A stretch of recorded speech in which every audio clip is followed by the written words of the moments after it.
Bismillahirrahmanirrahim. Assalamualaikum warahmatullahi wabarakatuh.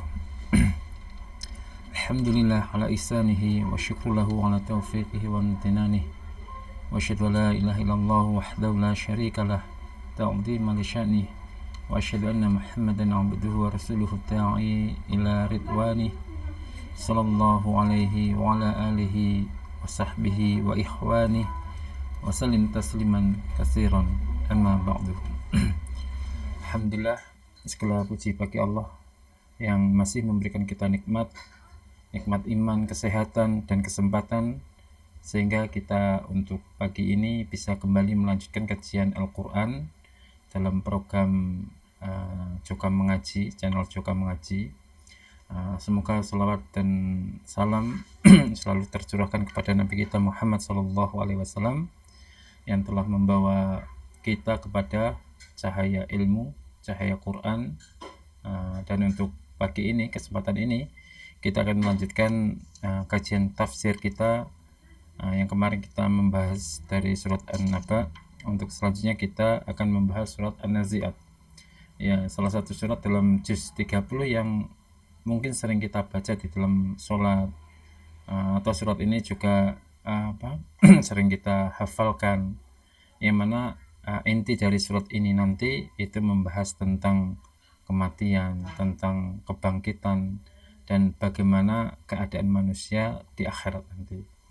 Maka semoga dengan kita mempelajarinya, kita tidak hanya sekedar membaca, tapi juga memahami dan semakin siap untuk bertemu kepada Allah Subhanahu wa Ta'ala. Semoga Allah memberikan kita ilmu yang bermanfaat dan hati yang mudah menerima terhadap kebenaran. Jazakumullahu khair. Kita buka surat An-Nazi'at. Bismillahirrahmanirrahim. Wan-nazi'ati gharqan. Dan demi wan-nazi'at, dan demi malaikat-malaikat yang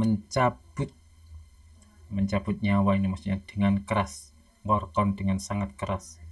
Ini kalau tafsir Ibnu Katsir itu menjelaskan wan-nazi'ati gharqan hiyal malaikatu allati tanzi'u arwaha bani Adam. Jadi nazi'at itu adalah para malaikat yang bertugas untuk mencabut arwah-arwahnya anak turunnya Adam. Faminhum man tunza'u ruhuhu bi usri fataqriku fi naza'iha. Nah, di antara mereka malaikat yang mencabut nyawa-nyawanya anak turunnya Adam, sebagian dari mereka ada yang dicabut dengan susah payah, sehingga dalam mencabut itu sangat dalam pencabutannya, sangat keras. Berarti nyawanya orang kafir ini. Kemudian kalau Ibnu Abbas itu menjelaskan ayat 1 ini, wa nazi'at yang gharqan ini, hiyal malaikatu tanzi'u arwahal kufar, katanya. Itu adalah malaikat yang ditugaskan untuk mencabut nyawanya orang-orang kafir. Dicabut dengan sangat keras. Ada lagi pentafsir yang Imam Qatadah rahimahullah juga mengatakan tanzi'uhum nas'an sadidan.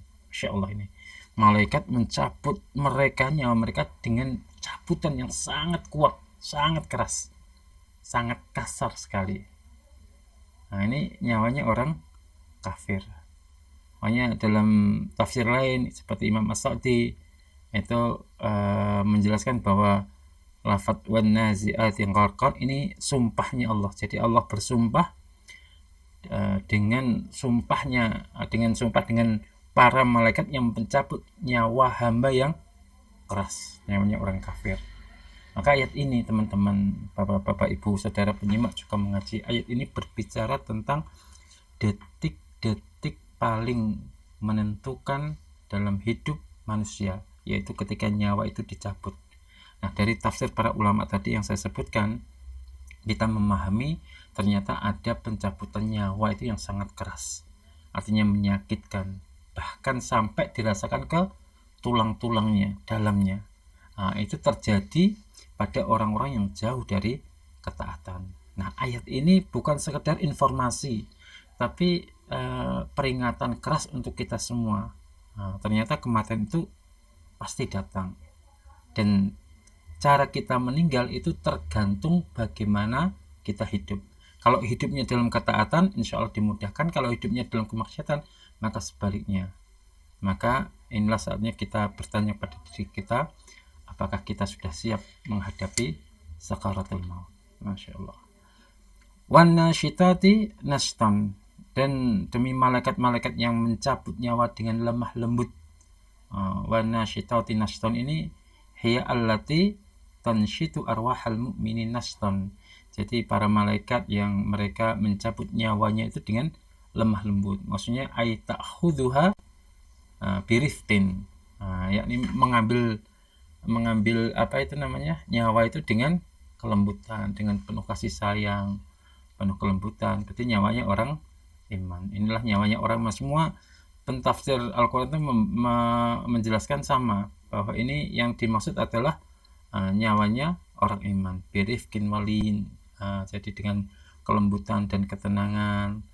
Imam As-Sa'di juga menjelaskan hadzi fil mu'minin tu'khadhu arwahuhum bisuhulatin. Jadi ini tentang orang iman yang nyawa mereka diambil dengan mudah, wasabihati sabahan, kemudian dan demi malaikat-malaikat yang bergerak cepat.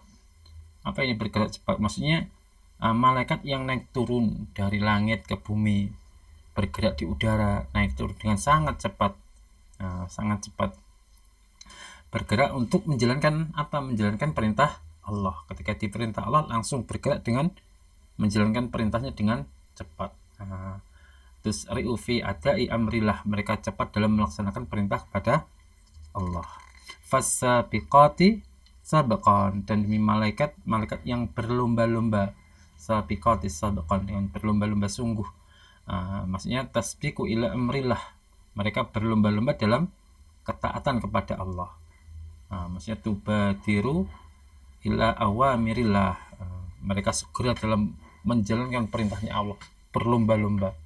Malaikat yang berlomba-lomba dalam taat kepada Allah Subhanahu wa taala. Fal mudabbirati amran, dan demi malaikat yang mengatur urusan, dan juga malaikat-malaikat yang mengatur urusan dengan izin Allah. Ini para malaikat-malaikat yang memang ditugaskan untuk mengatur semua urusan, mengatur urusan dari langit ke bumi. Itu ada. Ini ada malaikat yang diberi tugas untuk mengatur alam. Ini ada yang menyebarkan rezeki, yang menyebarkan angin, meniup angin dan lain sebagainya. Itu ada malaikatnya itu. Maka teman-teman, kalau kita kumpulkan ayat 1 sampai 5 ini, ternyata semuanya berbicara tentang malaikat dan tugas-tugas mereka. Ada yang bertugas mencabut nyawa dengan keras, ada yang bertugas mencabut nyawa dengan lembut, dengan kasih sayang, ada yang bergerak cepat menjalankan perintah Allah Subhanahu wa taala, ada yang berlomba-lomba di dalam ketaatan, dan ada pula yang mengatur urusan alam. Semua ini menunjukkan satu hal, bahwa alam ini ternyata berjalan dengan aturan Allah Subhanahu wa taala melalui para malaikat-malaikatnya, dan juga memberikan pelajaran besar bagi kita bahwa malaikat itu adalah makhluk yang diciptakan oleh Allah dan selalu taat kepada Allah Subhanahu wa taala, tidak pernah menunda, tidak pernah membantah. Sementara kita juga sama-sama makhluk yang diciptakan oleh Allah, tapi kita seringkali lalai, seringkali menunda ketaatan kepada Allah. Maka ayat ini mengajarkan kepada kita, kalau malaikat saja begitu semangat dalam ketaatan, lalu bagaimana dengan kita? Di antara tugas malaikat adalah mencabut nyawa kita yang hari ini kita masih hidup. Suatu saat akan sampai pada momen yaitu malaikat datang kepada kita mencabut nyawa kita. Maka apakah kita sudah mempersiapkan bekal kita agar kita termasuk yang dicabut oleh malaikat dengan lemah lembut, bukan dengan kekerasan. Yauma tarjufur rajifah tatba'uhar radifah, dan pada hari ketika guncangan yang mengguncang, ini guncangan pertama, tatba'uhar radifah, kemudian diikuti oleh guncangan yang kedua. Nah, ini guncangan yang pertama itu maksudnya ar-rajifah itu adalah tiupan pertama, tiupan sangkakala yang ditiup oleh malaikat pertama, dan radhifah ini adalah tiupan yang kedua. Nah, ini ada dua tiupan. Nah, tiupan yang pertama itu yang membuat manusia ini mati semua. manusia di muka bumi ini ketika malaikat Israfil, peniup sangkakala, malaikat peniup sangkakala itu sudah meniupkan sangkakalanya, kemudian semua makhluk di muka bumi ini mati semua, kemudian diteruskan dengan tiupan kedua. Nah, tiupan kedua wastaniyatuhi. Tiupan kedua ini membuat manusia yang sudah mati ini kembali dibangkitkan, dihidupkan kembali.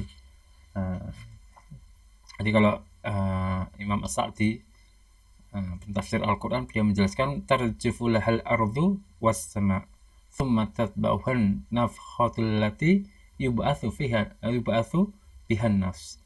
Jadi tiupan pertama itu bumi dan langit berguncang karenanya, apa-apa yang di dalamnya itu mati semua, kemudian diikuti dengan tiupan yang kedua. Diikuti dengan tiupan yang kedua, manusia itu dibangkitkan dari alam kubur. Nah, dua ayat ini menggambarkan awal dari hari kiamat. Tiupan pertama semua makhluk mati, tiupan kedua semua manusia dibangkitkan, dan semua itu hanya dalam satu rangkaian peristiwa yang tidak bisa dihindari. Yang dulu kuat jadi lemah, yang dulu hidup jadi mati, yang dulu mati dibangkitkan kembali. Maka ini yang bisa kita ambil pelajaran, jangan tertipu dengan kehidupan dunia, karena semuanya akan berhenti. Berhenti dalam satu tiupan saja itu semuanya berhenti. Dan yang paling penting, kita semua pasti akan menjumpai itu tanpa terkecuali. Semua makhluk, semua manusia akan menjumpai tiupan pertama dan tiupan kedua. Tiupan pertama apa?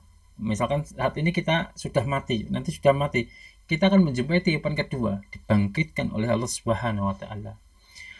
Qulubu yauma idzin wajifah absaruha khasyiah.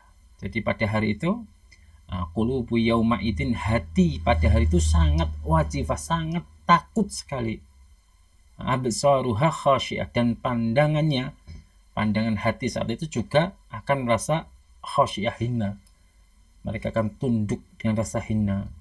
Imam Ibnu Katsir itu menjelaskan maksud dari ayat ini, qulubu yauma idzin wajifah ay khaifatun absaruha khasyiatun ay dzalilatun haqirah.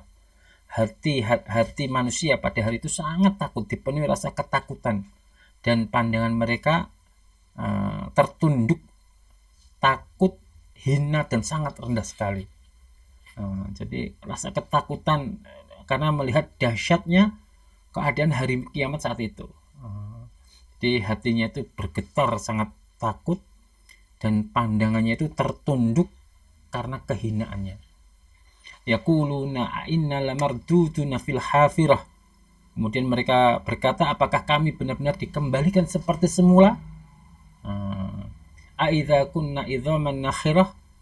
Apakah ketika kami sudah menjadi tulang belulang yang telah hancur, apakah kami akan dihidupkan kembali? Qalu tilka idzan karratan khasirah. Mereka berkata lagi, orang kafir, kalau memang ini terjadi, kita dikembalikan lagi, maka sungguh kita dalam keadaan merugi. Pengembalian ini yang merugikan. Maksudnya dikembalikan hidup lagi itu kita akan merugikan. Ini termasuk pengingkaran orang kafir, kata Imam Ibnu Katsir. Hadza inkarun minal kufaril ba'si. Ini adalah pengingkaran orang kafir terhadap kebangkitan.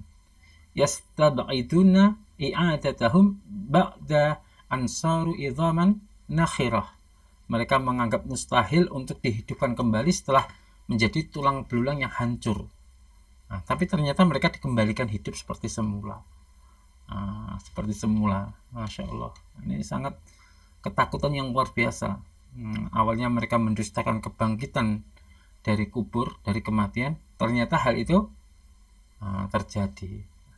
Fa innama hiya sajaratu wahidah, maka itu hanya dengan sajaratu wahidah, teriakan yang satu, dengan satu kali teriakan saja, faidahum bisahirah, maka ketika itu mereka berada di permukaan bumi.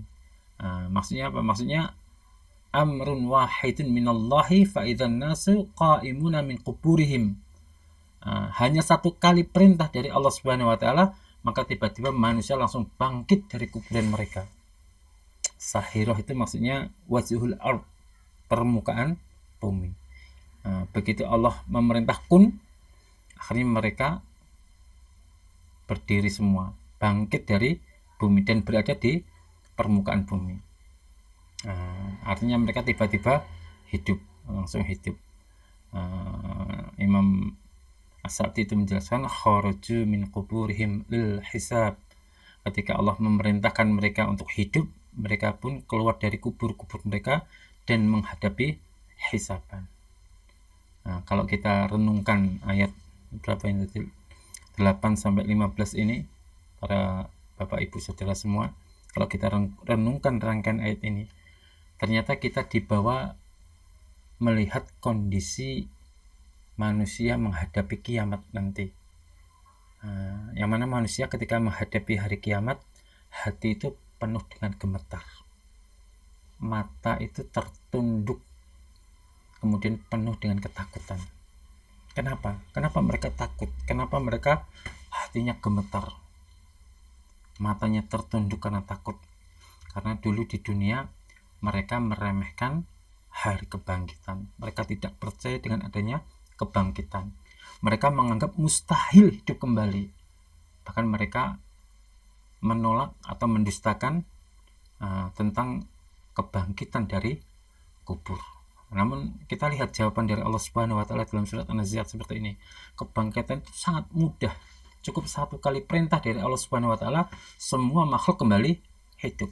Maka ikhwan fillah yang dulu mengingkari hari itu tidak bisa lari lagi. Yang dulu sombong, hari itu tertunduk hina. Maka pelajaran kita yang kita ambil dari ayat ini, ayat 8 sampai 6 sampai 16, 8 sampai 14 ini, jangan sampai kita menunda-nunda taubat. Jangan sampai kita merasa hidup kita masih lama. Saya masih umur sekian, nanti masih sekian tahun lagi.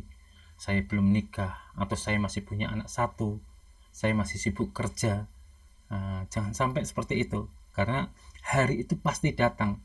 Dan ketika datang, hari itu ketika datang tidak ada lagi kesempatan kedua. Nauzubillah min dzalik. Semoga kita oleh Allah diqadar, dimasukkan ke dalam orang-orang yang beriman dan termasuk orang yang diridhai oleh Allah Subhanahu wa taala. Hal adaka hadis Musa, sudahkah sampai kepadamu wahai Muhammad tentang ceritanya Musa? Idnadahu rabbuhu bil wadil muqaddasi Tuwa.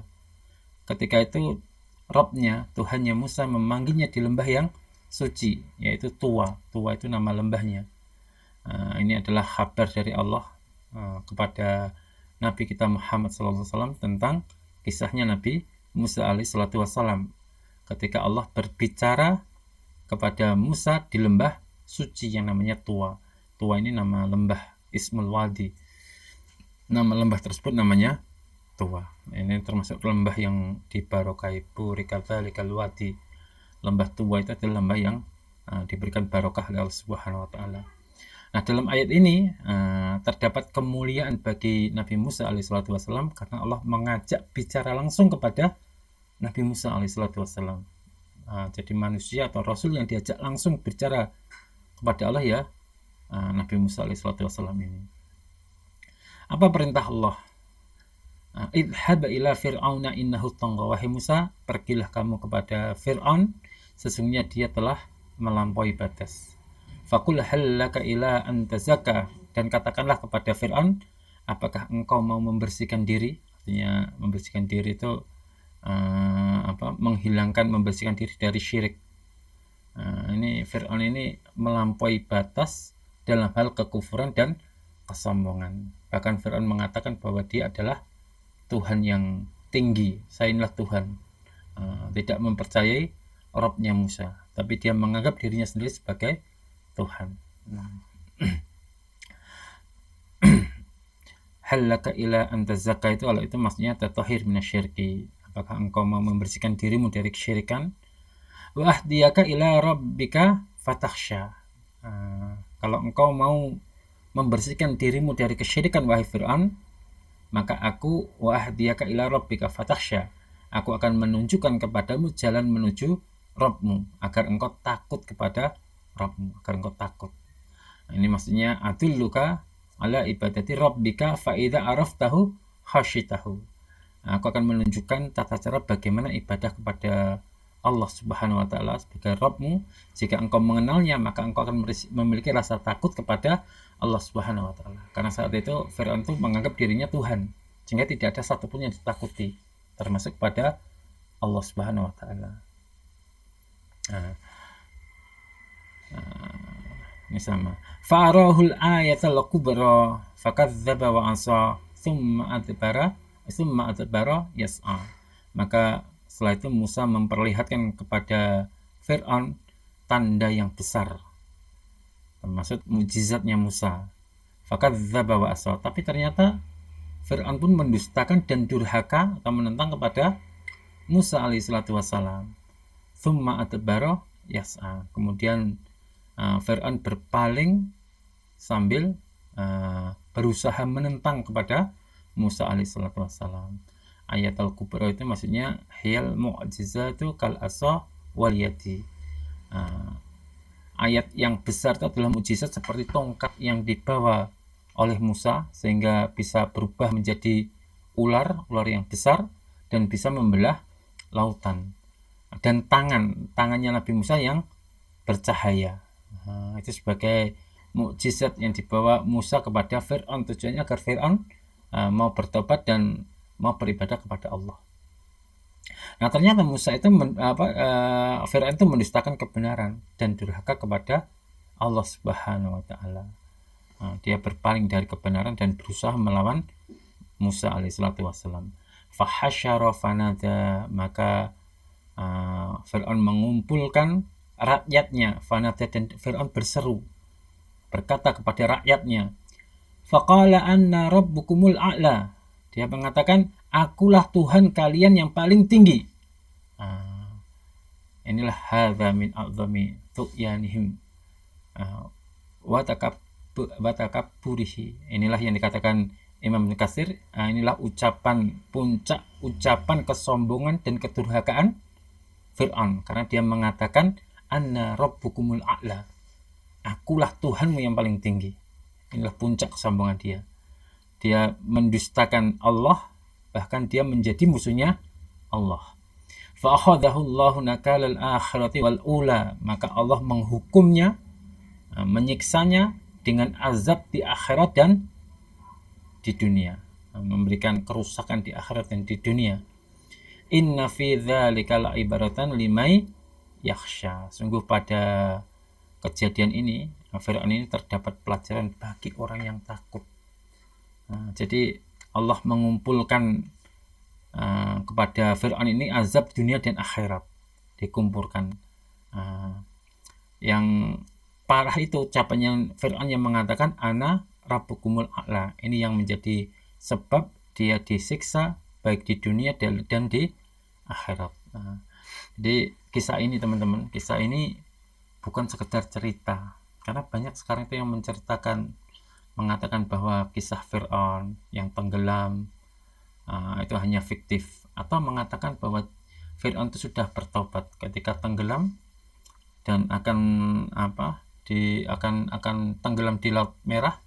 Fir'aun mengakui la ilaha illallah, menganggap Fir'aun adalah orang iman. Ada seperti itu. Padahal di sini Allah menjelaskan bahwa Fir'aun ini mempunyai sifat yang sangat durhaka, yang sampai ke puncak durhakaan, karena dia menganggap dirinya sebagai Allah Subhanahu wa taala, sebagai Rabb, sebagai Tuhan. Jadi ini bukan sekedar cerita, tapi cermin kehidupan manusia. Kalau kita lihat Nabi Musa datang dengan dakwah yang lembut, kemudian mengajak Fir'aun dengan kalimat yang thayyib, yang baik. bahkan kepada orang sejahat Fir'aun. Nabi Musa masih mengucapkan kalimat-kalimat yang santun. Tapi apa yang terjadi? Ternyata Fir'aun menolak, bahkan sombong sampai mengaku sebagai Tuhan. Maka kesombongan inilah yang menjadi sebab kebinasaan. Sehebat apapun seseorang, kalau kita lihat orang kalau sudah kaya, sudah tinggi, punya jabatan lebih, itu merendahkan manusia itu hal yang biasa. Dinasehati itu nggak mau. Maka kita lihat, kita tengok, kamu sombongmu dengan sombongnya Fir'aun itu lebih berat sombongnya siapa? Tentu lebih berat sombongnya Fir'aun. Kekayaanmu dengan kekayaan Fir'aun lebih banyak mana? Lebih banyak Fir'aun. Pangkatmu yang kamu miliki saat ini dengan pangkatnya Fir'aun yang saat ini menjadi raja dunia, lebih tinggi mana? Akan tetapi ternyata kesombongan yang dianut oleh Fir'aun itu membawanya ke dalam kebinasaan. Maka sehebat apapun seseorang, kalau hatinya sombong, menolak kebenaran, maka ujungnya adalah kehancuran. Kita lihat bagaimana akhir dari Fir'aun yang dulu berkuasa, dulu ditakuti, kemudian dulu diikuti oleh rakyatnya, bahkan disembah-sembah. Ternyata dihancurkan oleh Allah Subhanahu wa Ta'ala. Maka kita harus mengambil ibarah, mengambil pelajaran dari kisahnya Nabi Musa dan Fir'aun ini. Jangan menolak kebenaran ketika kebenaran itu datang. Jangan sombong ketika diberi kelebihan, dan takutlah kepada Allah Subhanahu wa Ta'ala. Karena yang selamat itu bukanlah yang kuat, tapi yang selamat itu yang benar-benar takut kepada Allah Subhanahu wa Ta'ala. A'antum asyaddu khalqan amis sama banaha rafa'a samkaha fasawwaha. Apakah kalian yang lebih sulit penciptaannya? A'antum asyaddu khalqan amis sama. Apakah kalian yang lebih sulit penciptaannya ataukah langit? Allah langsung membandingkan. Kalian tidak percaya dibangkitkan dari kubur ketika mati. Sekarang ditanya oleh Allah. Allah mengajak kita untuk berpikir, apakah penciptaan langit dengan penciptaan kalian manusia itu lebih susah mana? Kamu ataukah langit? Rafa'a samkaha fasawwaha. Langit Allah telah membangunnya, kemudian mengangkatnya, meninggikannya, dan menyempurnakannya. Ini Allah memberikan kita berpikir, mengajak kita berpikir. Lah ya, manusia itu kok sombong, tidak yakin, tidak percaya bahwa ada kebangkitan dari kubur. Lebih susah mana sebenarnya langit yang tinggi, kemudian tanpa tiang, yang besar dengan manusia yang kecil. Kalau kita lihat memang justru lebih susah langit penciptanya, tapi itu semuanya menciptakan Allah. Kalau langit yang besar saja itu diciptakan oleh Allah dan nanti dihancurkan oleh Allah, apa susahnya menciptakan kalian manusia dan menghancurkan kalian lalu menghidupkan kembali? Ini tadabbur ini, yang kita diajak tadabbur oleh Allah. Seringkali manusia itu merasa hebat, merasa kuat, merasa sulit untuk dibangkitkan.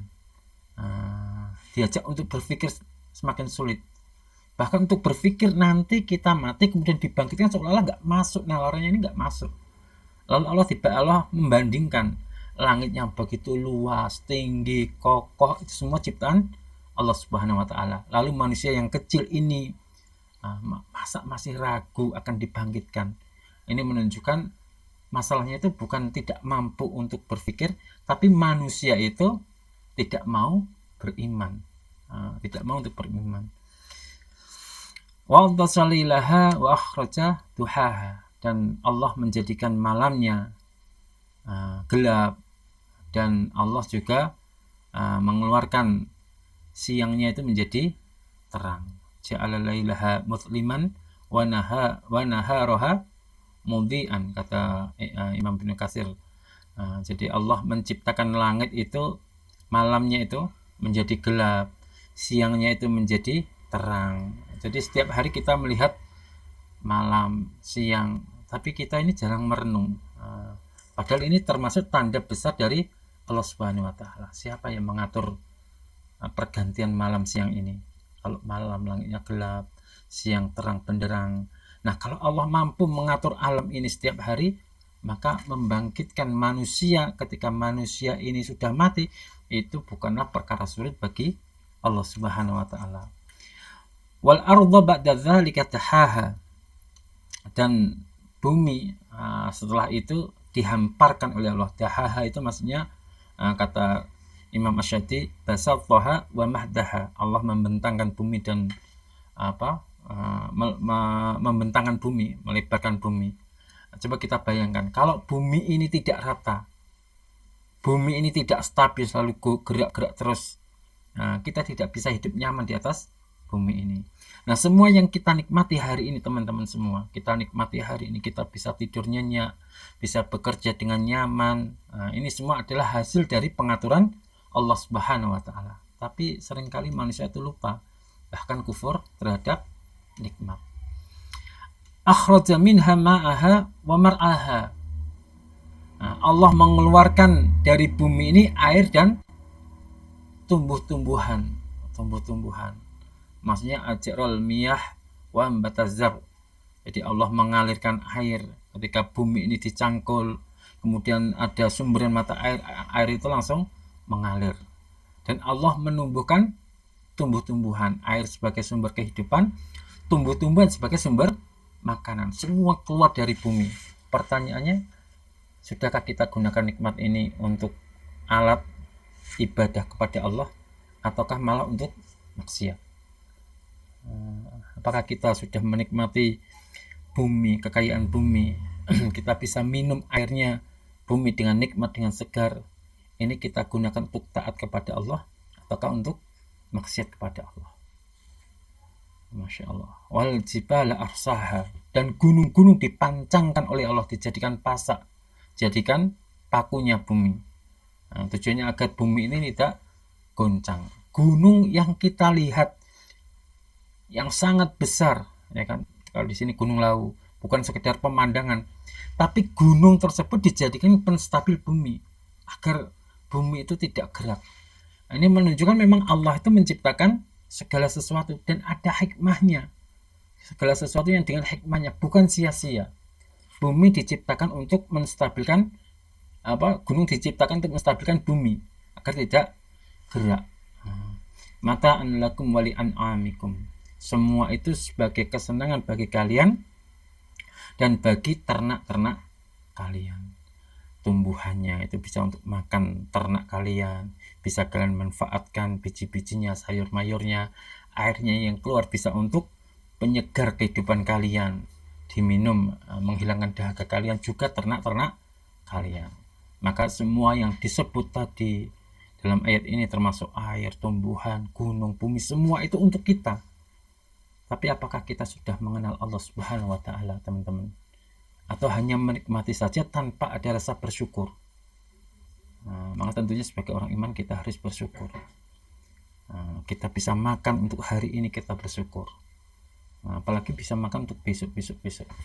Karena terkadang kita bisa makan hari ini, besok belum tentu bisa makan kalau Allah tidak memberikan rezeki, atau rezeki kita sudah habis.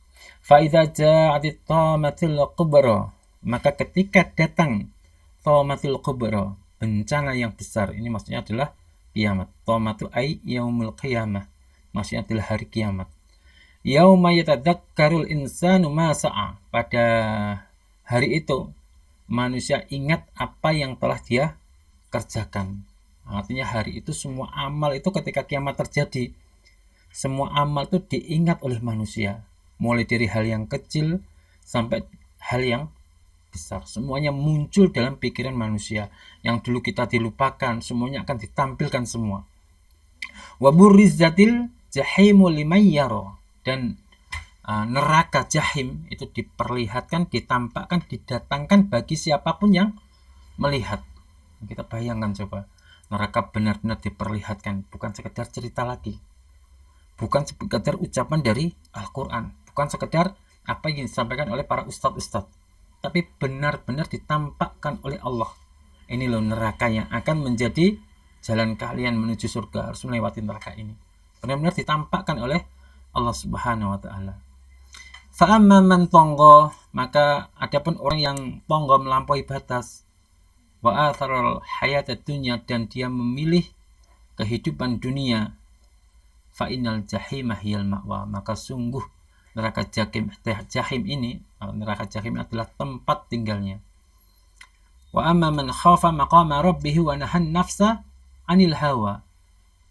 Dan orang-orang yang takut terhadap Rabb-nya, Tuhannya, dan menahan diri dari hawa nafsunya, fa'inal jannata hil ma'wa, maka sungguh surga adalah tempat tinggalnya.